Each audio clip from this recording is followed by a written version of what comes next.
Au gré des pages, votre rendez-vous littéraire où les mots s'animent et les histoires prennent vie. Des coups de cœur, des découvertes et des voyages entre les lignes. Au gré des pages, la passion des livres à portée d'oreille. Chaque jeudi à 9h40 sur Radio Open FM. Nélina Martins. Et bonjour Nélina. C'est bien ce petit crépitement là. On se croirait déjà en hiver. Oui, hein. Bonjour. Comment vas-tu ? Ça va bien. Bon, alors de qui et de quoi parle-t-on aujourd'hui ? Aujourd'hui, je vous parle d'une auteure, Anne Paris. C'est une enseignante en grande section de maternelle. Elle a toujours été bercée par l'amour des livres dès son plus jeune âge. Elle partage ses lectures avec ses filles et écrit des poèmes ou des mises en scène théâtrales. Aujourd'hui, je vous présente son livre qui s'intitule « Je lis, donc je vis ». Dans l'écrin de la littérature contemporaine, il est des ouvrages qui, par leur sensibilité et leur justesse, agissent comme un baume pour l'âme des lecteurs. « Je lis, donc je vis » de Anne Paris est loin d'être un simple roman.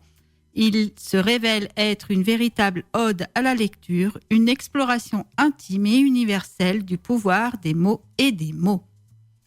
Dès les premières pages, le ton est donné, une douceur enveloppante, une plume délicate qui tisse les parallèles lumineux entre les univers nés de l'imagination des auteurs et les méandres de nos propres existences. L'auteur partage avec une émotion palpable cet amour inconditionnel pour les livres, ses compagnons de route qui nous construisent et nous offrent un refuge salutaire.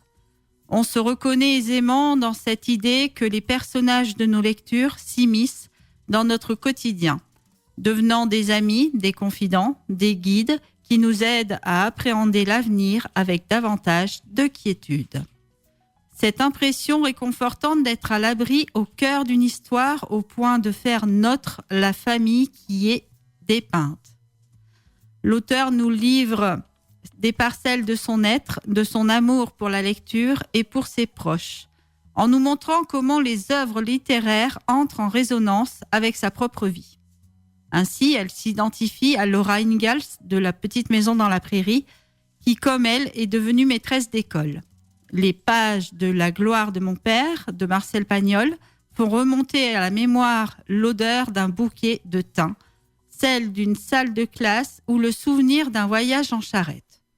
De manière plus intime encore, Le rouge et le noir de Stendhal lui rappelle sa mère et la santé fragile de sa sœur, mais encore Le Petit Prince de Saint-Exupéry qui décrit la force de l'amitié.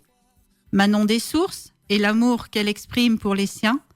Entre citations et extraits de ses lectures, Anne Paris tisse un fil d'identification personnelle sur sa vie et sa spiritualité, se reconnaissant tour à tour comme enseignante, femme et mère de famille dans les diverses actions des personnages qui l'accompagnent.